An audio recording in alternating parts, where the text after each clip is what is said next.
Iyayikhetha igumgedlela inkosi enkulu uBombela isitimela samaMpondo ubabamkhulu omkhulu phakathi ami. Kwakuswele uzogadla phakathi kwalezi nyanga ezinkulu zakwaZulu, uManembe Gcwensa kanye naye uKhondlo Mazibuko. uManembe Gcwensa lona umuzi wakhe wawukule ndawo ekuthiwa kusembangweni engephansi kwesizwe sakaMthetho. Lapho sekuthiwa impangeni khona manje sekwakhandwa idolobha kwakumuzi wayo lenyanga lena yakaGcwensa. Le nyanga yakaGcwensa lena abantwana bayo babehlala khona eNdlunkulu Ondini. Yayisuka khona lapha empangeni iyokwenza imisebenzi yaseNdlunkulu edinga ubunyanga ibuye ibuyele emzini wayo lapha. Kodwa njengoba abantwana bayo babehlala eNdlunkulu yayinomyalelo ukuthi noma kungenzakani kubona noma begula beze bengathintwa koze kufike yona lenyanga lena. Kodwa kwenzeka ngelinye ilanga labantwana balenyanga bagula. Babeke abasendlunkulu sebenza izaba zokuthi labantwana bephile kulomkhuhlane obabambile. Bakwenza konke lokhu ngaphandle ukuthi baze bazise yona inyanga lena uManembe wakwaGcwensa. Kwavele kwenzeka isimanga ngoba bathi mabebenza lezi zaba zabo abazenzayo zaholela ekutheni labantwana benyanga enguManembe Gcwensa bashona. Kuyilapho khona kwadaleka khona inkinga.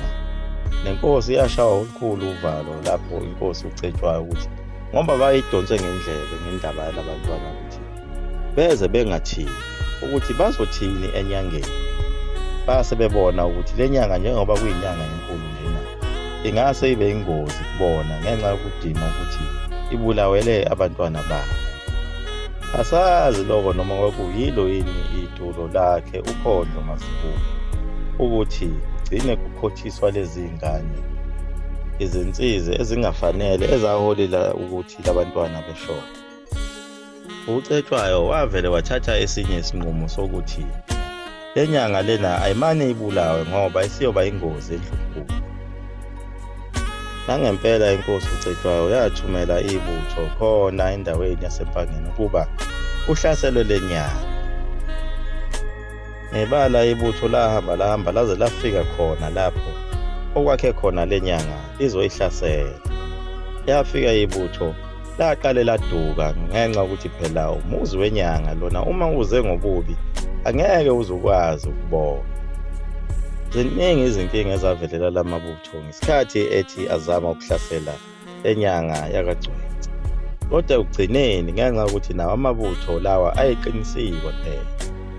Eqiniswa yiyo inyanga lena uKhondlo wakamazibuko owayekujabulela nake ukuhlasela kwayo lenyanga ngoba phela sekosala kuba uyena inyanga enkulu. Agcine amabutho ayibona lenyanga ihlezi egcekeni emzini wayo ilele imise amahlankomuzi inganake nakunaka ingazi nokuthi lidumile. Kodwa yayibibona kahle ngoba phela yayilaliswa ukuzethemba nawo ngamakhambi ayo. Athi mayethi ayihlasela lapho amabutho lenyanga yaphenduka ibhubesi yangena ehlathini. Amabutho awawuvalanga umlomo ayilokhu edideke njalo ukuthi kanti kwenzakalani. Abangesalijaha kwanalo lelo bhubesi ngoba lalizihambela nje kancane lashela ingenela ehlathini. Kuze kube manje lelo bhubesi asilazi ukuthi lashonaphi. Wabe sesala ngokukhululeka ke yena uKhondlo weziziba elokhu ephuma engena kulesi siziba sakhe nomlilo ovuthayo aphinda aphume nawo uvuthi.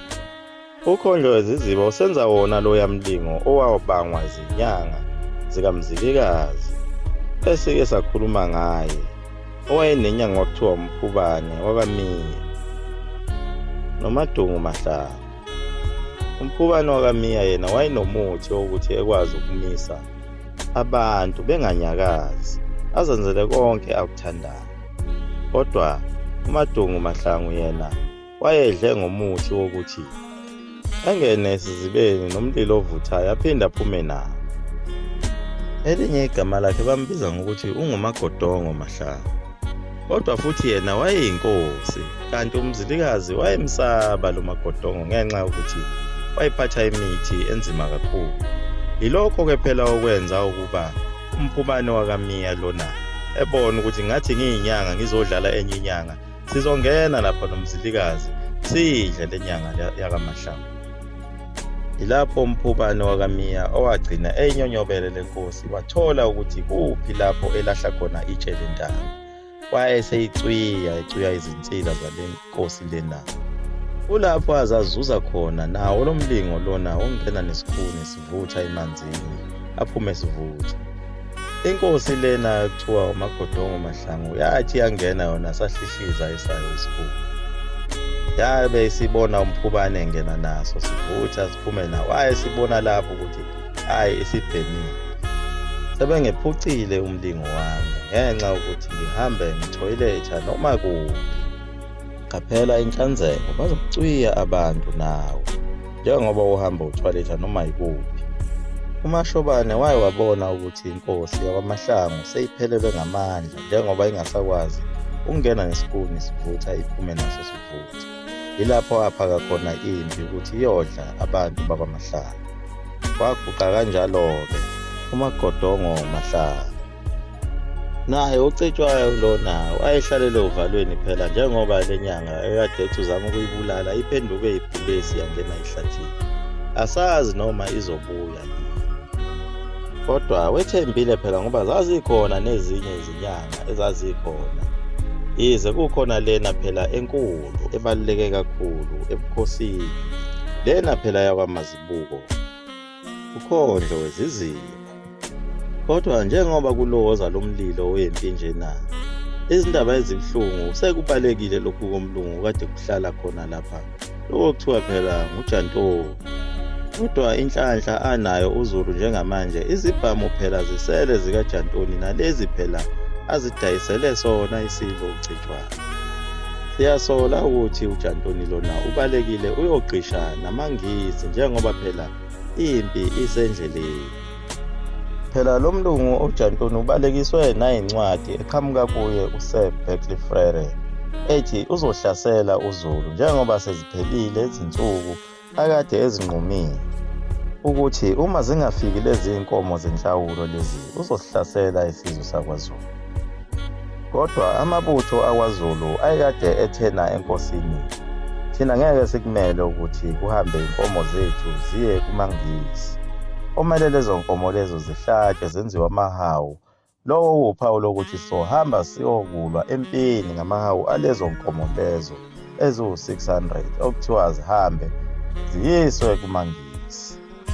Kodwa sona isilo uCetshwayo sasesithanda ukugoba uphondo ngoba sasesithathile isinqumo sokuhambisa uhafu walezi nkomo. Kulapho khona amamboza ibutho elanqaba khona lathi ngeke phinde indaba ezithi. Athi mayinqaba amamboza kwagiya umntwana owumpowabo waso isilo uCetshwayo, umntwana uHamu. Wagiya. Phela uHamu lona wayekulo leli butho leli lamamboza leli elinqabayo ukuthi kuhanjiswe izinkomo. Lo kwamthokozisa uCetshwayo ngoba naye wayesekhathele ukuxhashazwa ngamangisi. Kwenzeka konke nje lokhu kukhona isithunywa samangisi esethenjiwe lesi phela kuthiwa uTheophilus Shipstead. uSontseo kuyilapho uCetshwayo khona athatha khona isikhumba senkomo wasiphosela uSontseo. Wamkhombisa wathi akabalele ububoya benkomo. Abe sethi uCetshwayo amabutho amangangalobo boya ngiyolwa usuku olulodwa. Wathi ufuna umtshele uP54 lokuthumileyo ukuthi akakhombi ibala lapho esodudulana khona. uSontseo lona wabuza ukuthi isilo ngabe siyayezwa into esiyishoyo na. Isilo saphendula ngokuthi amabutho amayoqhamuka ngazo zonke izinkalo kuyokhalwa kuze kukhalwe ngisho phesheya lapho elisuka khona. uSontseo wahambisa umyalezo njengoba unjalo kuye uP54. Waseyikhomba indawo yasenquthu lapho kuthiwa Yasesandlwana khona yilapho ezohlanganela khona. Asazi izozala nkomoni njengoba beyolwela eduze kwalapho kuzozalwa khona umsindisi.